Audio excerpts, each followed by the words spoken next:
Friends, ఫిబ్రవరి 16, 2024 శుక్రవారం నాటి news పేపర్లో కరెంట్ అఫైర్స్ ఒకసారి గమనించండి.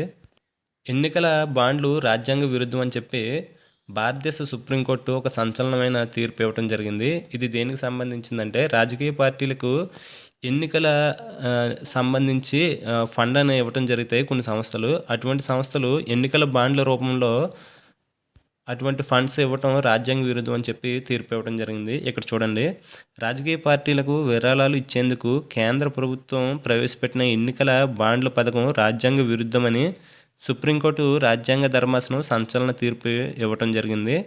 ఇలా ఇవ్వటం భావ ప్రకటనకు సమాచార హక్కు చట్టానికి విరుద్ధంగా ఉందని చెప్పి తీర్పు ఇవ్వడం జరిగింది. సమాచార హక్కు చట్టాన్ని ఏ సంవత్సరం చేశారు అని అడుగుతాడు. 2005లో సమాచార హక్కు చట్టాన్ని చేయటం జరిగింది. ఇందులో 19(1)(a) అధికరణ కింద పేర్కొన్న భావ ప్రకటన స్వేచ్ఛకు విరుద్ధంగా ఉన్నట్లు కూడా ఈ ఎన్నికల బాండ్లు ప్రక్రియ ఉందని చెప్పి పేర్కొనడం జరిగింది. 19(1)(a) అధికరణ దేనికి సంబంధించింది అని అడుగుతాడు. భావ ప్రకటన స్వేచ్ఛకు సంబంధించింది. Very very important. చాలాసార్లు అడిగాడు ఈ బిట్టు. భావ ప్రకటన స్వేచ్ఛకు సంబంధించినటువంటి భారత రాజ్యాంగంలో తెలిపే అధికరణ లేదా ఆర్టికల్ ఏది అని అడుగుతాడు. 19(1) సబ్సెక్షన్ ఏ. ఇలా ఎన్నికల బాండ్లు ఆర్టికల్ 14 కూడా విరుద్ధం అని చెప్పి చెప్పడం జరిగింది. ఆర్టికల్ 14 దేనికి సంబంధించింది అన్నది ఒకసారి చూడండి. భారత భూభాగంలో ఉన్నటువంటి వ్యక్తులందరికీ కూడా భారత చట్టాలు ప్రకారము సమానంగా కాపాడాలి, సమానంగా వర్తిస్తాయని చెప్పి ఆర్టికల్ 14 తెలుపుతుంది. అంటే భారత ప్రభుత్వము వ్యక్తుల పట్ల కుల, మత, వర్ణ, వర్గ, లింగ, వాళ్ళు పుట్టినటువంటి ప్రదేశం ఆధారంగా ఎటువంటి వర్ణ వివక్షత చూపించరాదు భారతదేశంలో ఉన్నటువంటి ప్రజలందరి మీద అని చెప్పి ఆర్టికల్ 14 తెలుపుతుంది. Very important. ఎన్నిసార్లు అడిగాడంటే ఈ బిట్టు చాలాసార్లు చాలా ఎగ్జామ్స్లో వివిధ రకాలుగా అడగడం జరిగింది. ఆర్టికల్ 14 దేనికి సంబంధించింది అని అడుగుతాడు. భారత భూభాగంలో వ్యక్తులందరూ భారత చట్టాల ప్రకారం కాపాడబడతారు. అనగా ప్రభుత్వం వ్యక్తుల పట్ల కుల, మత, వర్ణ, వర్గ, లింగ, వాళ్ళు పుట్టినటువంటి ప్రదేశం ఆధారంగా ఎటువంటి వివక్షత చూపించరాదని తెలిపేటటువంటి ఆర్టికల్ 14. ఇక్కడ సుప్రీంకోర్టు ప్రధాన న్యాయమూర్తి పేరు ఇవ్వటం జరిగింది, డివై చంద్రచూడ్. ఆంధ్రప్రదేశ్ హైకోర్టు ప్రధాన న్యాయమూర్తి పేరు ఏంటి అంటే జస్టిస్ ధీరజ్ సింగ్ ఠాకూర్. ఫెమా కేసులో మైత్రకు ఈడీ సమన్లు అని చెప్పి ఒక ఆర్టికల్ రాయడం జరిగింది. ఫెమా అనేది దేనికి సంబంధించింది అంటే FEMA. ఫెమా అంటే foreign exchange management act. Foreign exchange management act ఇది విదేశీ మారక ద్రవ్య నిర్వహణ చట్టం. తెలుగులో విదేశీ మారక ద్రవ్య నిర్వహణ చట్టము. దీన్ని ఏ సంవత్సరంలో చేశారు అని అడుగుతాడు. ఫెమా యాక్ట్ని ఏ సంవత్సరంలో చేశారు అని అంటే 1999 డిసెంబర్ 29న ఫెమా యాక్ట్ని ప్రారంభించడం జరిగింది. ఇంపార్టెంట్ బిట్ ఇది. ఖతార్తో దోస్తానా బలోపేతం అని చెప్పి భారతదేశ ప్రధాని 2 రోజుల పర్యటన నిమిత్తం ప్రజెంట్ UAEలోని పర్యటించడం జరుగుతుంది.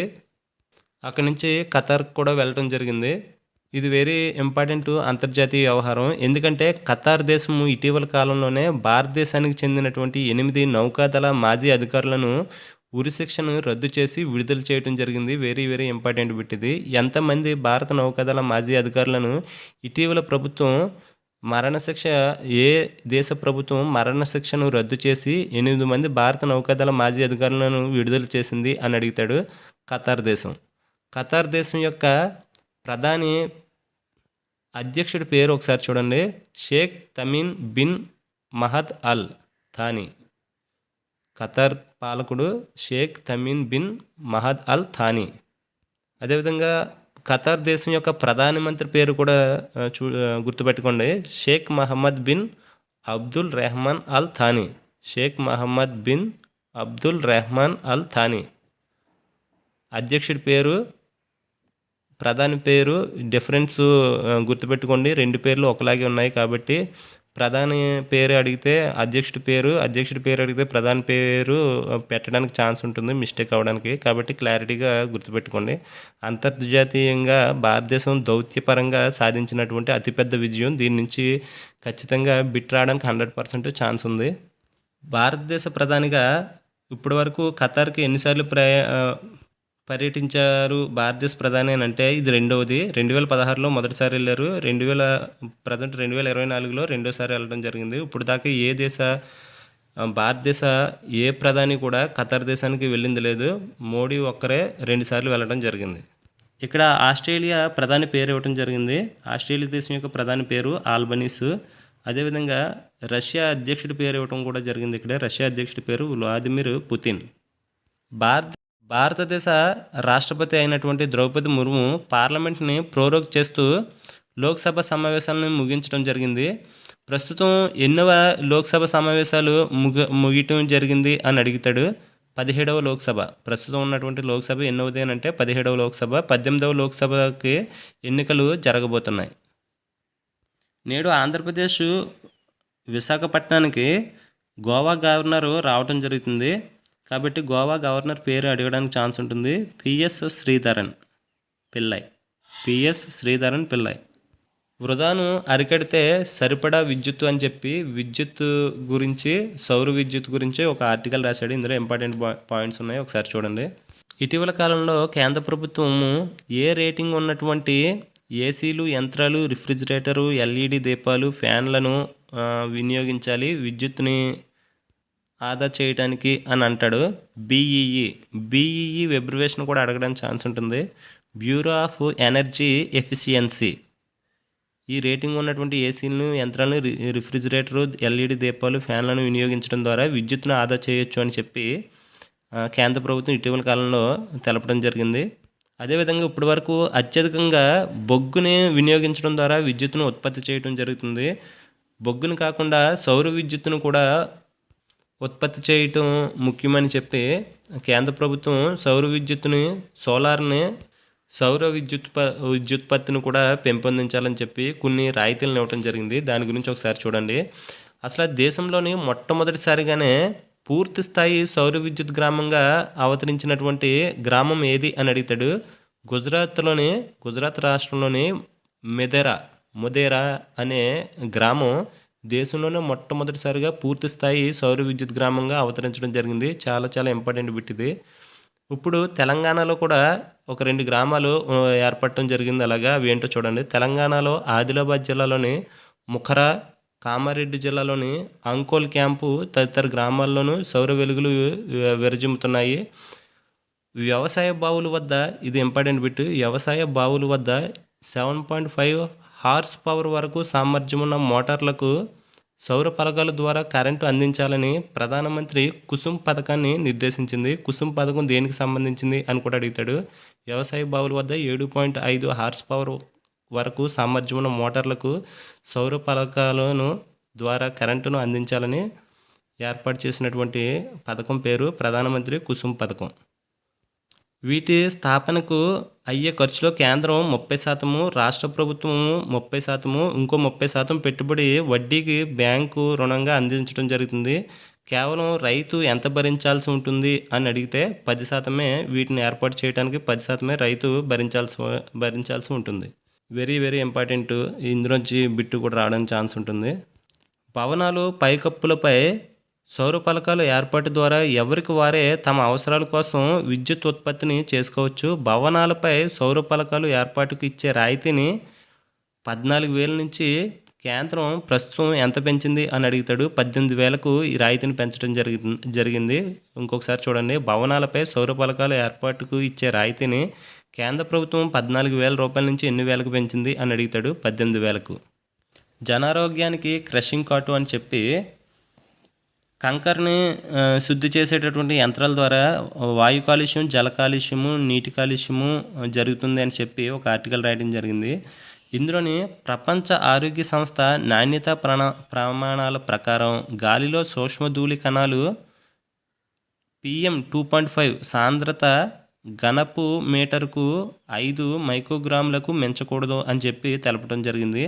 క్వశ్చన్ ఏ విధంగా అడుగుతాడంటే, ప్రపంచ ఆరోగ్య సంస్థ ప్రకారము, నాణ్యతా ప్రమాణాల ప్రకారము గాలిలో సూక్ష్మ ధూళి కణాలు ఎన్ని మైక్రోగ్రాములు మించకూడదు అని అడుగుతాడు. సాంద్రపు ఘన మీటర్కు 5 మైక్రోగ్రాములు. వెరీ ఇంపార్టెంట్ బిట్ ఇది. పిఎంలో చూసుకున్నట్లయితే 2.5. ప్రజెంటు ఆంధ్రప్రదేశ్ విశాఖ తీరంలోని మిలాన్ విన్యాసాలు నిర్వహించడం జరుగుతుంది. మిలాన్ విన్యాసాలంటే బహుళ దేశాల నౌకాదళ విన్యాసాలు మిలాన్ 2024కు మరోసారి విశాఖ వేదిక కానుంది. ఇందులో ఎన్ని దేశాలు పాల్గొంటాయంటే 50 దేశాలు పాల్గొంటున్నాయి. మిలాన్ విన్యాసాలు దేనికి సంబంధించినవి అంటే దేశానికి చెందిన లుక్ ఈస్ట్ విధానానికి అనుగుణంగా ఇండోనేషియా, సింగపూర్, శ్రీలంక, థాయిలాండ్ దేశాల భాగస్వామ్యంతో ఏ సంవత్సరంలో ప్రారంభించారనంటే 1995లో ప్రారంభించిన ద్వైవార్షిక బహుళపక్ష నౌకాదళ విన్యాసమే మిలాన్. అల్లు అర్జున్కి అరుదైన గౌరవం అని చెప్పి ఒక ఆర్టికల్ రాయడం జరిగింది. ఈ అరుదైన గౌరవం ఏంటంటే ప్రతిష్టాత్మకంగా భావించే బెర్లిన్ అంతర్జాతీయ చిత్రోత్సవాల్లో భారతీయ సినిమా తరపున గుర్తుపెట్టుకోండి, భారతీయ సినిమా తరపున ప్రాతినిధ్యం వహించే అవకాశం అల్లు అర్జున్కి దక్కడం జరిగింది. ఎన్నవ బెర్లిన్ చలన చిత్రోత్సవాల్లో పాల్గొన్నాడు అని కూడా అడుగుతాడు. 74వ బెర్లిన్ చలన చిత్రోత్సవాల్లో భారతీయ సినిమా తరపున ఏ భారతీయ నటుడికి అవకాశం కల్పించారు అని అడుగుతాడు అల్లు అర్జున్కి. ఫోర్బ్స్ జాబితాలో రష్మిక అని చెప్పి ఒక ఆర్టికల్ రాయడం జరిగింది. ఫోర్బ్స్ ఇండియా 30 అత్యంత ప్రభావశీల వ్యక్తుల జాబితాలో స్థానం సంపాదించుకున్నటువంటి నటి ఎవరు అని అడుగుతాడు రష్మిక. వినోద రంగం నుంచి స్థానం సంపాదించుకోవడం జరిగింది. రష్మికతో పాటు రాధికా మదన్ కూడా ఇందులో స్థానం సంపాదించుకోవడం జరిగింది.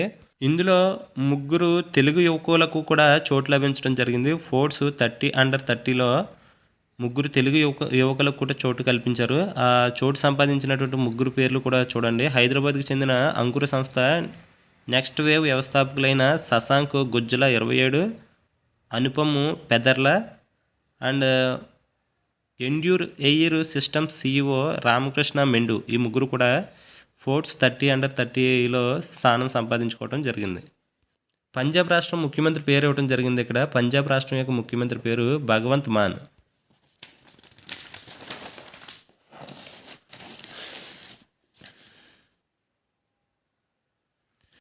ఇక్కడ ఆంధ్రప్రదేశ్ రాష్ట్ర ప్రధాన ఎన్నికల కమిషనర్ పేరు ఇవ్వడం జరిగింది ముఖేష్ కుమార్ మీనా. నిన్నటి పేపర్లో ఒక చిన్న మిస్టేక్ చెప్పడం జరిగింది. నీలం సాన్వి ఆంధ్రప్రదేశ్ రాష్ట్ర ప్రధాన ఎన్నికల కమిషనర్ అని చెప్పి చెప్పడం జరిగింది. నీలం సాన్వి ఆంధ్రప్రదేశ్ రాష్ట్ర ఎలక్షన్ కమిషనరు. ఆంధ్రప్రదేశ్ రాష్ట్ర ప్రధాన ఎన్నికల కమిషనర్ ఎవరు అని అంటే ముఖేష్ కుమార్ మీనా.